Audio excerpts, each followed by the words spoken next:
Bonjour à tous et bienvenue dans cette nouvelle vidéo. On démarre comme tous les mois la vidéo du bilan d'Objectif Trading et cette vidéo elle est particulière parce qu'on va traiter trois sujets. Le premier, comme d'habitude, on va voir la performance que j'ai réalisée sur le marché. Le deuxième sujet est un sujet très important. Je vais évoquer la performance d'un élève qui a voulu rester en anonymat et je le comprends parce que la performance est assez impressionnante. Donc je vais vous l'expliquer, je vais vous aussi vous détailler ce qu'il a pu gagner et surtout quel est le but. Hein, c'est pas de se vanter, c'est pas de se valoriser. Le but étant de vous expliquer qu'un débutant est capable de réussir dans ce métier-là parce que je juge qu'une performance telle que je vais vous montrer tout à l'heure est une performance de réussite. Donc cette personne a tout son chemin tracé pour faire sa carrière dans le trading. Donc, je vais rentrer dans ce détail-là. Et puis, le troisième sujet, on va évoquer Apex. Hein. Je sais que vous êtes nombreux à me dire « Alors, Ilan, c'est quand ton premier encaissement Apex, nani, nanana, etc. » Eh bien, ça y est, le premier encaissement est réalisé. C'est un petit encaissement, j'en parlerai tout à l'heure. Mais c'est un encaissement. Et évidemment, j'ai encore beaucoup d'argent chez Apex. Et puis, j'espère que le mois prochain, je pourrai doubler, tripler, quadrupler cette somme. Parce que c'est tout l'enjeu, évidemment. Quand on fait du trading, c'est d'avoir des comptes financés qui vous permettent d'avoir des gros payouts. Parce que si on fait du trading, le but, c'est quoi? C'est d'encaisser. Et donc, il faut y aller doucement. Apex, pour moi, c'était une nouvelle propre firme. J'ai démarré cette année, en milieu d'année d'ailleurs. Et puis, j'ai un solde, un gros matelas de sécurité chez Apex. Maintenant, il faut juste respecter les nombres de jours, enfin ce qu'ils veulent pour pouvoir encaisser. Et ce sera fait, c'est fait ce mois-ci et ce sera fait également le mois prochain. Et puis en attendant, évidemment, j'encaisse régulièrement chez TopStep. Et puis vous verrez l'encaissement que je vais réaliser. Donc ce que je vous propose, déjà, c'est de parler de ma performance au cours du mois. Et pour ceci, je vous propose de me connecter sur Tradzella, mon outil qui me permet de gérer la performance que je réalise. Alors, je vais vous montrer tout simplement la performance réalisée globale au cours du mois de septembre. Donc, j'ai fait 8600 dollars de performance. Donc, vous le voyez juste ici. Ce qui est intéressant de voir, c'est que j'ai un day win de 71%. Ça, c'est ma stat préférée, enfin, c'est mon indicateur préféré, 71%. Et j'ai envie de dire le trade win ici qui est à 46%. Moi, j'en ai à peu près rien à faire. Plus important, c'est le day win. Ça veut dire quoi, day win? C'est le nombre de jours de séances gagnantes versus le nombre de jours de séances perdantes. 71 journées gagnantes, ça veut dire que 7 fois sur 10, ma journée se finit par un profit. Et donc, ce qui est intéressant, c'est de voir, et c'est pour ça que le score Tradzella, Zella Score, il est un petit peu biaisé parce que justement, c'est ce taux-là, le trade win qui est pas bon et du coup qui me pénalise. Mais en réalité, moi, mon trade win par rapport à ma stratégie, il n'a aucune pertinence. Et donc, ce qui va être intéressant de voir, c'est que sur le mois de septembre, vous voyez, quand on prend semaine après semaine, je vais vous faire une petite explication. Donc, on va dire semaine 1, semaine 2, semaine 3, semaine 4. Quand on regarde semaine après semaine, on voit qu'à part la deuxième semaine qui était un peu exceptionnelle, je crois que je l'avais détaillé sur Instagram. J'avais fait une semaine à 5000, 6000, 7000, je ne me rappelle plus, mais c'est une de mes meilleures semaines. À part cette semaine où vraiment c'était vraiment incroyable, on voit que les semaines standards, on a quand même des journées où il n'y a rien à faire. Vous voyez, par exemple, la première semaine, 2 journées où il n'y a rien à faire. Celle-ci, 2 journées où il n'y a rien à faire. Et puis la semaine du 22, 1, 2, 3 journées où il n'y a rien à faire. Là où je veux en venir, et je parle à tous les traders victimes d'overtrading, il faut comprendre qu'un trader ne doit pas trader tous les jours, clairement.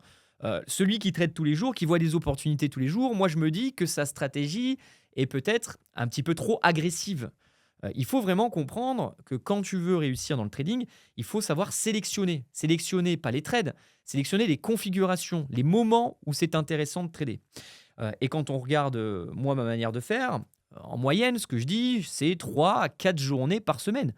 Grand maximum. Ça veut dire qu'il y a 1 à 2 journées où vraiment il n'y a absolument rien à faire.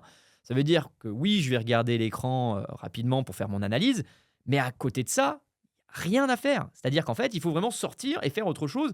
et faire tout ce qu'on a envie de faire dans la vie, parce que tout le monde manque de temps. Donc faites profiter, allez voir vos enfants, votre femme, voyager, enfin je sais pas, il y a plein de choses à faire, faites du sport, mais il faut vraiment se retirer du marché. Et ça, c'est vraiment important et c'est le combat que je fais au sein de la communauté, donc au sein de mes élèves. Vous savez que tous les jours, je suis avec mes élèves, donc Objectif Trading, et j'essaie de leur expliquer ça. Et quand je leur explique, voilà, la configuration n'est pas bonne, on me dit toujours: «Ah oui, mais regarde, si, pour essayer de trader». Et ça, c'est un message vraiment important qu'il faut que vous compreniez. Si vous voulez réussir dans le trading, la seule chose que vous devez éviter, c'est déjà l'overtrading. Et la plupart des traders particuliers, quand on regarde les stats qui sortent, MF, etc., on voit que 80-90% des traders particuliers perdent parce que 80-90% font de l'overtrading. Et c'est impressionnant le nombre de personnes finalement, que je rencontre et qui me disent: «Oui, je sais, j'arrive pas à me décrocher», etc. Donc c'est un vrai travail que vous devez faire sur vous-même, mais c'est essentiel si vous voulez réussir. Si vous ne faites pas ça, ça risque d'être compliqué. Maintenant, je vais descendre un petit peu, voir si j'ai des infos intéressantes à vous communiquer. Non. Non, donc le mois, qu'est-ce que je peux dire sur ce mois-ci? 8 600 $ de profit, c'est un bon mois. C'est moins bien que le mois précédent, parce que j'ai été complètement, voyez, ah oui, c'est ça que je voulais vous expliquer. J'ai très mal commencé le mois, en fait, hein. J'ai commencé le mois avec une belle perte, puisque j'étais à moins 2000 et quelques. Donc quand on commence un mois, psychologiquement, un mois négatif, c'est pas évident.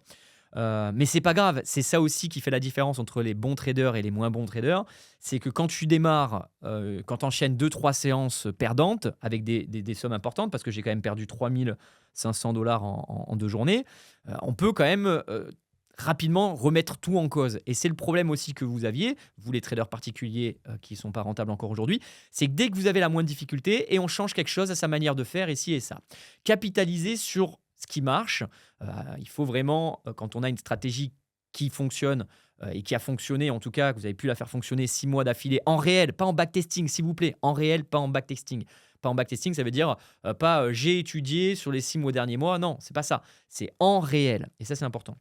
Donc c'est ça la difficulté pour le trader particulier, c'est qu'il n'a pas confiance en lui, et donc dès qu'il va avoir une baisse de régime, il va vouloir changer des choses et ça va l'amener malheureusement vers l'échec. Donc, ce que je vais vous expliquer, c'est que j'ai enchaîné 2. Pour moi, ça n'a fait absolument rien du tout. D'ailleurs, quand j'en parlais auprès des élèves, ben voilà, je leur disais, et puis j'étais très bien, en fait, j'étais très content. Et j'ai enchaîné en séance positive 1, 2, 3, 4, 5. Et là, quand j'enchaîne 5 trades d'affilée gagnants, enfin 5 journées d'affilée gagnants, avec des sommes quand même plutôt sympathiques, et là, dans ma tête, je me prépare déjà à perdre, quoi. Et c'est ça qui est intéressant, et c'est ce qui s'est passé. Regardez, 2200 de pertes. Dans ma tête, je savais que ça allait me pendre au nez. Mais c'est comme ça fait partie du métier. Et le trader particulier, c'est perdre, et c'est important. Maintenant, je continue avec le mois d'octobre. Allez, on est au mois d'octobre, puisque je tourne la vidéo, là, nous sommes le 4. C'est une semaine, et j'ai envie de vous parler de cette semaine pour faire la bascule, parce que c'est intéressant, cette semaine-là. Hop. Donc cette semaine est une semaine particulière. Vous avez vu, j'ai tradé que 2 jours. Donc ça veut dire que j'ai tradé que mardi et jeudi.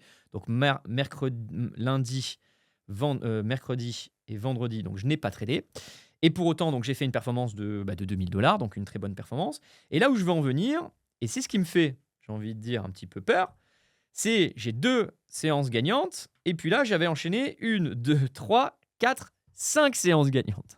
Donc c'est ce que j'ai commencé à dire auprès de ma communauté. J'aurais dit: ah, ça y est, 5 séances gagnantes, avec des perfs quand même qui sont plutôt sympathiques, ben, je m'attends maintenant à perdre. Et ce que je disais aussi, c'est que les personnes qui malheureusement ont fait des erreurs, se retrouvent à ne pas avoir gagné durant cette période, peuvent se retrouver avec un marché qui ne va pas te donner.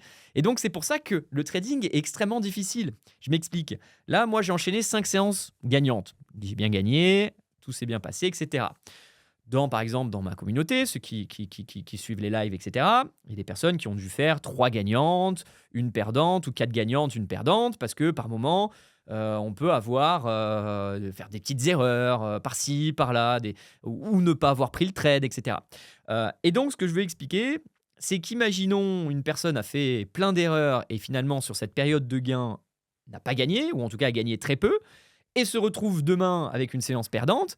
Mais il va se dire, en fait, son cerveau, il va être très impacté, parce qu'en fait, il va pas être bien.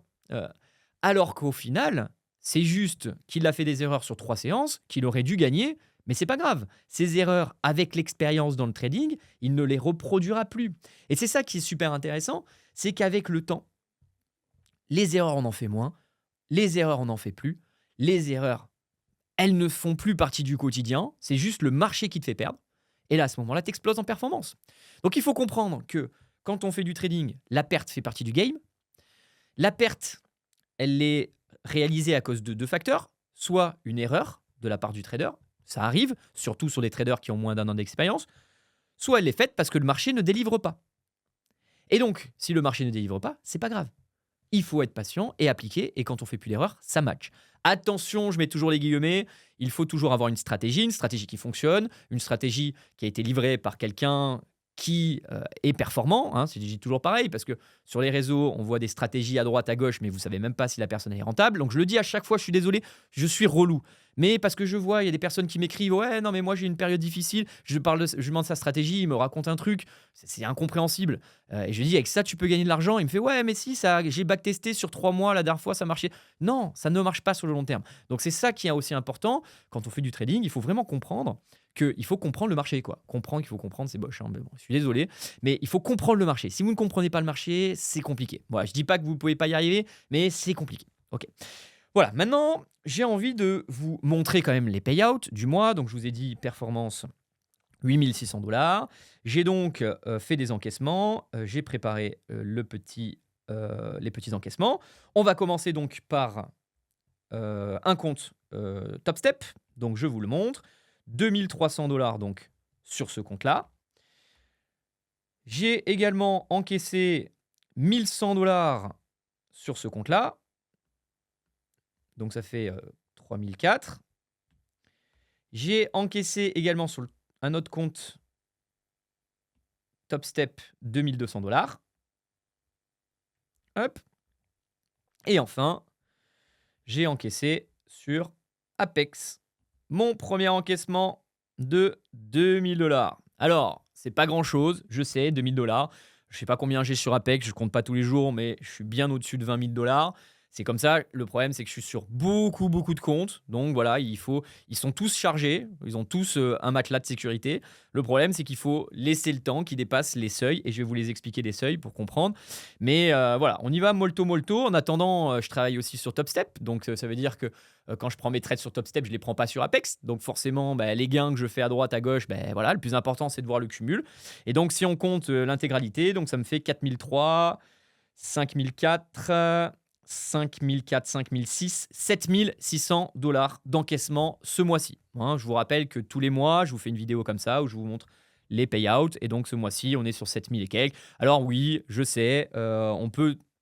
Je ne fais pas rêver, même si ça reste des salaires assez significatifs. Mais vous allez comprendre, mois après mois, que ces salaires vont augmenter. Et n'oubliez pas une chose, c'est que cette performance-là, je la fais devant mes apprenants. Hein. C'est-à-dire que tous les jours, je participe à des lives, des coachings, donc je réponds. Il y a beaucoup de facteurs qui finalement nuisent un petit peu à ma performance. Et je suis formateur, enfin live trader depuis seulement 1 an et demi, 2 ans. Donc ça fait que 2 ans que je m'occupe de faire monter en compétence des jeunes traders. Et donc forcément, je prends également de l'expérience là-dessus. Et maintenant, je suis très à l'aise, ce qui n'était pas le cas forcément il y a un peu plus d'1 an. Donc j'arrive maintenant à tout faire. Et vous allez voir que ma performance va progresser, en tout cas mois après mois, par rapport finalement au volume de comptes que je traite. Voilà pour la partie performance. Encore une fois, si vous avez des questions, que vous voulez avoir plus de détails là-dessus, vous me les posez en zone commentaire. Si vous voulez critiquer, n'hésitez pas à le faire, mais faites-le d'une manière constructive, s'il vous plaît. Seule chose que je vous demande, c'est ça. Voilà, vous avez quelqu'un qui est quand même plutôt transparent, qui vous parle, qui vous montre pas mal de choses. Donc profitez-en pour poser des questions pertinentes, s'il vous plaît. Moi, je serais ravi vraiment d'y répondre. Voilà, hein, pas grand-chose à dire d'autre. Maintenant, je vais vous parler des règles Apex, excusez-moi, et je vais le faire en vous parlant de ce fameux apprenant que je vous ai décrit en intro. Il est là, donc je l'ai mis en anonymat parce qu'il veut le rester et je le comprends. Donc je ne parlerai même pas de son prénom pour pas qu'il soit identifié non plus au sein de la communauté. Mais en gros, cette personne-là a aujourd'hui plus de 10 comptes chez Apex.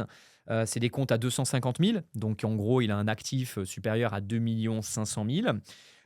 Et donc, il m'écrit: j'ai un souci avec Apex. Donc, c'est ça qui est marrant, c'est qu'on parle de souci. Vous voyez, donc c'est écrit au-dessus. J'ai un souci avec Apex. J'ai vidé la moitié de mes matelas, donc 3 000 $, plafonné de mes comptes sur 6 500. Donc, en gros, il a 10 comptes de 250 000 et il les a montés à 6 500 par compte. Donc, il l'a fait grâce à la fusion de comptes, en gros. Donc, il a tout automatisé. Donc, ça permet de répliquer sur tous les comptes. Et il est monté donc à 256 500 par compte. Donc, ça veut dire 6 500. Il a gagné, en fait, sur ses comptes Apex. Aujourd'hui, il détient 65 000 $. Alors là, ça va faire rêver beaucoup de monde. Donc, je vous demande, s'il vous plaît, pour les personnes qui sont en train d'apprendre, etc., de ne pas aller vers ces niveaux-là. C'est quelqu'un maintenant qui a un peu d'expérience, qui a commencé chez nous, en plus, qui est venu en présentiel. Donc, il a plus de facilité. Donc, il faut comprendre que quand on comprend le marché, quand on arrive à bien gérer ses émotions, etc., on va avoir des bonnes performances. Mais il ne faut pas se dire, ça y est, ah, mais c'est facile, en fait, moi, bim, je vais me prendre 20 comptes, je vais fusionner, comme beaucoup de personnes qui me contactent, qui me disent, ah ouais, non, mais moi, je veux prendre 20. Je dis, mais non, attends, s'il te plaît, forme-toi, apprends, comprends. Cette personne-là, elle a une vraie compétence. Elle connaît. Voilà. Donc, et ça, c'est important. Donc, 6 500 donc, x 10, ça fait donc 65 000 $. Et donc, chez Apex, tu peux déclencher sur les comptes de 250 000 dès que tu gagnes 6 500 $. Une fois que tu as gagné 6 500 $, tu peux retirer que 3 000 $. Tu ne peux pas tout retirer. Sur les comptes à 25, 50, c'est différent et je vais vous le montrer. Mais quand tu en es à 250 000, tu ne peux pas retirer 6 500. Tu peux retirer que 3 000 maxi. Et donc lui, c'est ce qu'il a fait. Il a retiré 10 fois 3 000. Il a donc retiré 30 000 $. Donc, c'est ce qu'il explique un petit peu plus bas. Donc, ça veut dire qu'il doit remonter encore à 6 500 pour pouvoir retirer encore 3 000. En fait, c'est son matelas de sécurité. Et moi, je trouve cette règle assez pertinente, en fait. Parce qu'en fait, on vous force à construire votre matelas de sécurité et clôturer ce qu'il y a au-dessus. Et c'est ça le but, c'est d'essayer de préserver vos comptes et de ne pas les refaire à chaque fois. Même si c'est facile d'obtenir des comptes quand on est bon, l'idée, c'est quand même d'essayer de les préserver et d'essayer d'encaisser, de monter ses comptes et avoir un flux d'encaissement, un peu comme je vous montre tous les mois, du surplus du matelas de sécurité que vous êtes constitué. Donc voilà, donc je tenais à féliciter cette personne pour le travail qu'il a réalisé. Donc bravo, parce que vraiment, c'est une vraie prouesse. Monter des comptes Apex à 60 000 $, bah, c'est vraiment bien. Et donc maintenant, je vais aller sur le site Apex pour vous donner un petit peu plus d'éléments. Donc voilà comment ça se passe chez Apex. En gros, vous allez choisir... Voilà, ça c'est les encaissements. Voilà, c'est ça. Ça, c'est les niveaux de compte que vous devez obtenir pour pouvoir déclencher des encaissements. Donc sur les comptes à 25, il faut que vous montez votre compte de 25 à 25 600. Donc en gros, vous devez faire juste plus 1600. Sur les comptes à 50, vous devez faire plus 2600 pour déclencher les encaissements. Sur le compte à 75, vous devez faire plus 2850, etc., etc. Notre ami, lui, vous voyez, il doit faire plus 6600 pour déclencher. Donc 6600, une fois que tu es à 256 600, là, tu peux déclencher ton payout. Sauf que tu ne peux pas retirer ce que tu veux. Et c'est là où c'est intéressant, c'est juste la page d'après. Ce que tu peux retirer, c'est ça. Donc quand tu es sur le compte à 25 000, en gros, tu peux déclencher ton encaissement à 1006 et tu peux retirer 1005. Tu peux pratiquement tout clôturer quand tu fais les comptes à 25. C'est pour ça que souvent, vous voyez que les comptes à 25 000 sont moins chers que les comptes à 250, à 300, parce qu'en fait, vous pouvez retirer plus facilement. Et les objectifs à réaliser sont beaucoup plus simples. C'est pour ça. Et lui, notre ami, vous voyez, il est à 250 000. Donc, ça veut dire qu'il est monté à 6 500, pas de problème, mais il peut retirer que 3 000. Voilà. Et moi, ce que je recommande, c'est le compte à 50 000. Pourquoi ? Parce que le compte à 50 000, pour le monter, il faut gagner 2 600 €, et vous pourrez retirer 2 000. Voilà, vous pourrez retirer 3/4 de ce que vous pouvez faire. Voilà, bon, ça c'est la petite aparté, mais c'est comme ça que ça fonctionne chez Apex. Et je réitère le fait, parce qu'on voit encore beaucoup de personnes dire ouais, Apex c'est des voleurs, ils ne veulent pas me payer.